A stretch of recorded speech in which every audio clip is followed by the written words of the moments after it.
Assalamualaikum warahmatullahi wabarakatuh. Ketemu lagi sama Bunda Alta nih. Kali ini apa ya yang akan Bunda bahas sama kalian semua?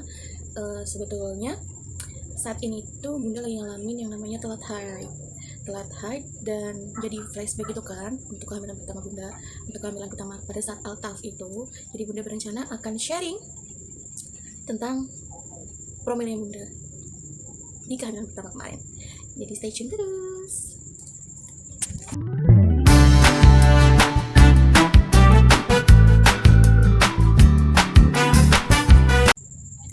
Oke, kita mainnya singkat-singkat cerita aja ya.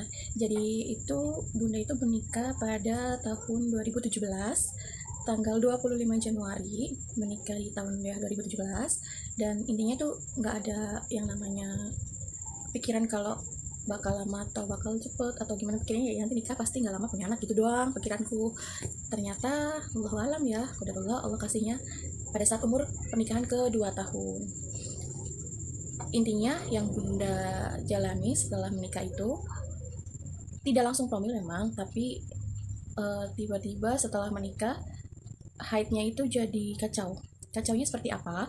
Jadi kacaunya itu kadang haid tapi kadang lancar, kadang maksudnya intensitas darahnya ya, kadang banyak, kadang lancar. Seringnya tuh kayak cuman bercak, tes-tes gitu. Jadi bikin apa ya, biasanya 5 hari 1 minggu lah paling lama selesai, kok ini bisa sampai lama nggak selesai. Awalnya dari situ sih, dari situ rasa kok sekarang beda gitu. Jadi semenjak menikah, selang berapa bulannya sudah mulai seperti itu haidnya. Akhirnya langsung kan ke SPOG dan ternyata tidak ada masalah karena pada saat itu Bunda hanya di USG biasa yang di perut. Jadi di situ Bunda di USG ternyata tidak ada masalah, hanya diberi obat sepertinya ya, itu obat untuk melancarkan haid supaya bisa lebih deras haidnya, supaya lebih cepat selesai haidnya. Itu di SPOG pertama. Kemudian selang berapa bulan kok masih gitu lagi gitu, haidnya masih tidak deras tapi cuman sedikit-sedikit gitu, kayak hampir malah kayak flek-flek doang gitu kan.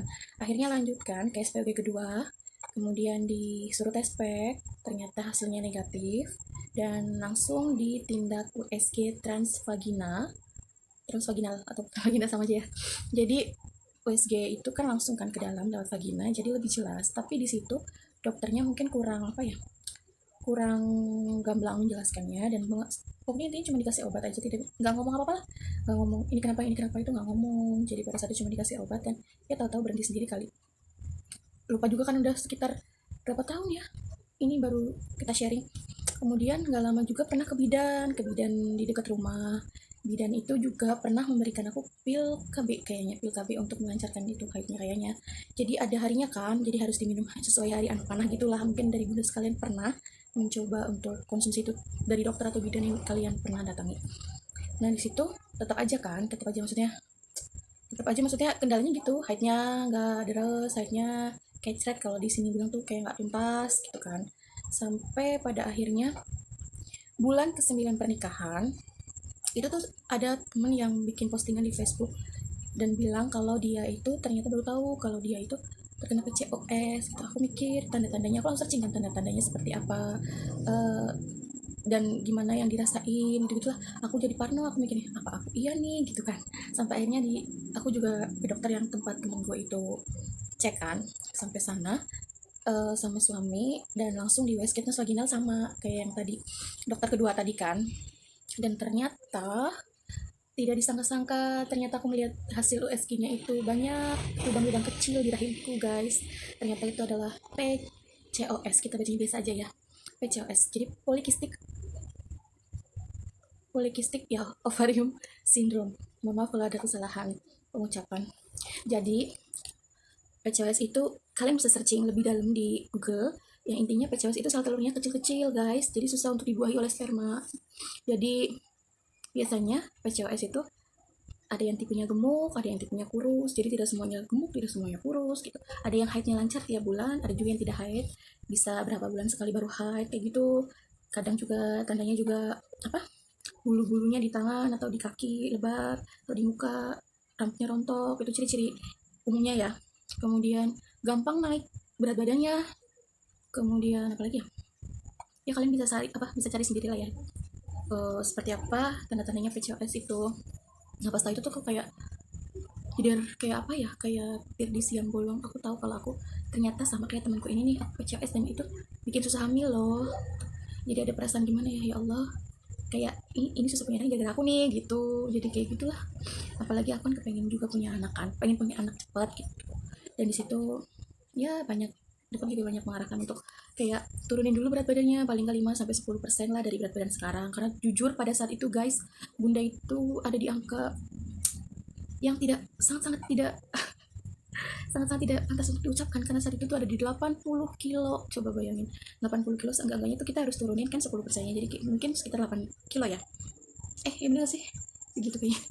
Pokoknya harus diturunin berat badannya, harus rajin-rajin olahraga gitu, kurangin karbo, jelasnya itu kurangin karbo ya. Kalau nggak, karbo itu kan dari gula kan, maksudnya mengandung gula juga kan, jadi nggak boleh manis-manis kayak gitu gitulah. Pokoknya kalian bisa cari tahu sendiri lebih dalam PCOS itu seperti apa. Dan disitu juga bunda dikasih obat, dikasih vitamin kayak gitu-gitu, udah mulai promil. Jadi setiap bulan ke situ dikasih tahu jadwal hubungannya tanggal sekian, masa suburnya tanggal sekian, jadi kita nanti dikasih tau lah gimana gimananya tentang hubungan. Dan suami juga nggak lupa dikasih kayak vitamin gitu, vitaminnya untuk suami mungkin untuk kayak lebih ke spermanya kali ya. Pada saat itu pas itu sih suami belum cek sperma ya, cuman sudah mulai dianjurkan berhubungan dan lain sebagainya. Aku udah jalan olahraga, udah minum obat, minum vitamin, tapi dasarnya memang Allah belum berkehendak ya pada saat itu. Jadi kita selama beberapa bulan lah kita ke dokter itu, tapi belum berhasil gitu. Sampai akhirnya coba-coba banyak lah, ada alternatif yang lain kayak kayu manis pernah, madu yang buat suami sama istri yang manis banget pernah, lagi ya kayak gitu-gitulah. Pokoknya kayak pernah coba gitu-gitu juga kan, maksudnya kayak yang lain lah, usaha-usaha apa gitu. Sampai akhirnya cek sperma suami, alhamdulillahnya normal. Jadi tambah beban karena oh ternyata di gue nih yang bikin lama hamil gitu kan. Jadi kayak ada rasa gimana sih, pasti perempuan tau lah perasaan kayak gitu. Apalagi kalau lebaran kayak gimana lah, pasti perasaannya pasti banyak yang tanya, pasti banyak yang ya seperti itulah. Oke, lanjut lagi. Jadi setelah promili dokter itu nggak lama, udah berapa bulan lah, 1 tahun atau 9 bulan itu aku promil sendiri di rumah. Jadi saat itu ya istirahat dari segi finansial iya, istirahat dari obat-obatan iya, maksudnya ya udah gitu, lepas aja, maksudnya mau dikasih alhamdulillah, kalau belum ya udah sabarin aja. Pada saat itu tuh di situ tuh aku cuma mikirnya gini, udah ikhlas kali ya, maksudnya udah ya udahlah gitu, apa manut Gusti Allah mawon gitu, kalau dari bahasa sini ya terserah aja mau dikasihnya kayak gimana gitu.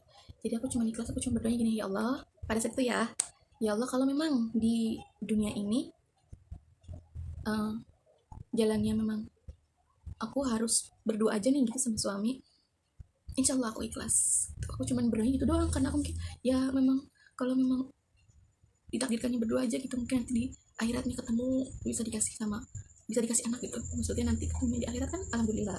Jadi aku mikir ya udah ya Allah, kalau memang takdirnya aku sama-sama berdoa aja di dunia ini, insya Allah ikhlas. Aku cuma berdoanya gitu, aku juga udah ikhlas lah, maksudnya mau gimana dikasihnya sama Allah gitu. Pada saat itu aku ikhlas, benar-benar ikhlas-ikhlasnya, walaupun itu memang sulit ya. Itu berarti hampir 2 tahun aku mulai belajar ikhlas itu. Dan kemudian disitu juga yang jelas, oh ya untuk cewek juga kan nggak boleh makan kayak junk food, kayak bakso mie ayam, kan makan makanan yang gitu-gitu deh, nggak boleh gitu, kayak tepung gorengan minyak gitu manis-manis, itu nggak boleh ya. Jadi selama aku promil alami sendiri gitu di rumah, aku sebenarnya masih makan mie ayam, cuma maksudnya gak yang setiap hari atau yang seminggu berapa kali, adalah sekali makan bakso atau mie ayam. Minum manis sih ada, tapi gak yang tiap hari gitu. Jadi aku masih sebetulnya masih dari segi nasi juga aku masih cuman porsinya aja jadi sedikit, nggak kayak biasanya kalau nasi. Kemudian aku juga masih konsumsi metformin. Kalian juga bisa tahu, bisa cari tahu di Google metformin itu untuk apa. Kalian juga bisa cari tahu sendirilah ya. Karena aku nggak mau menganjurkan obat ini itu ke kalian, karena kan setiap PCOS itu beda-beda. Jadi treatment yang diberikan juga beda, obatnya juga beda. Jadi lebih baik untuk masalah obat silahkan cek ke dokter dulu sebelum konsumsi. Jadi aku waktu itu minum metformin, tapi cuma sehari sekali karena nggak kuat sama muntahnya. Kemudian kedua aku juga masih, oh ya aku konsumsi itu apa namanya, minyak zaitun, bukan apa ya udah ketemu, habatus sauda guys. Aku konsumsi itu yang kapsul lunaknya, berarti yang minyaknya, bukan yang bubuk, bukan di dalamnya bubuk tapi yang dalamnya minyak. Jadi aku konsumsi itu kan, jadi aku beli yang isi berapa ya, 75 butir kalau nggak salah. Aku coba itu setiap hari minum ya, sesuai anjurannya aja sih. Aku minum itu metformin sama ya makanan dikurangin, yang pokoknya yang memang PCS, larangannya PCS itu dikurangin gitu-gitu doang. Olahraga juga cuman Zumba itu juga nggak ada 30 menit, tapi hampir setiap hari aku pasti Zumba. Dan ternyata kan aku masih setiap hari haid kan, setiap hari aku masih setiap bulan haid, cuman kadang maju kadang mundur, paling berapa hari doang, tapi nggak yang sampai telat-telat kayak gitu, atau nggak haid sama sekali.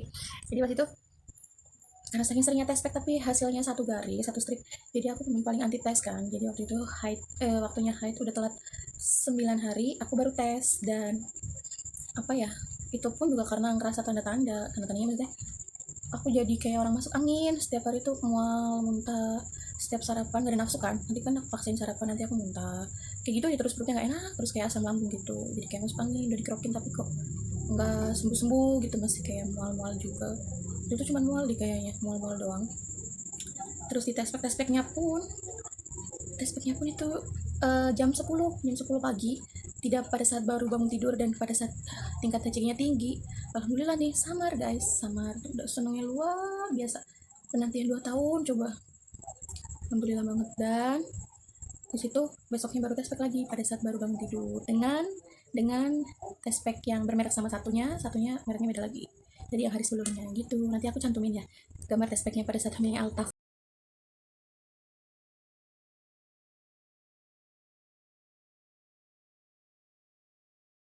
Mungkin ada tanda-tandanya seperti itu dan belum cek ke dokter, semangat terus, jangan pantang menyerah. Yakin deh PCOS bisa hamil, karena bukan cuma bunda aja yang rasain, banyak PCOS yang mungkin bahkan lebih parah, yang nggak haid sama sekali atau berapa bulan sekali dan bisa hamil, bisa menjemput keturunan kita. Jadi buat kalian semua semangat terus, insya Allah Allah akan kasih keturunan yang tepat sesuai memang kehendaknya Allah gitu. Jadi jangan patah semangat, tetap usaha, tetap berdoa, kapan waktunya Allah pasti kasih. Jadi terima kasih untuk sahabat bunda semuanya yang sudah mendengarkan cerita bunda kali ini.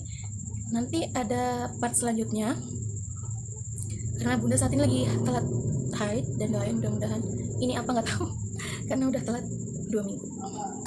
Stay tune terus di Bunda Alta. Terima kasih, jangan lupa like, comment, subscribe, dan share video ini. Bye, assalamualaikum.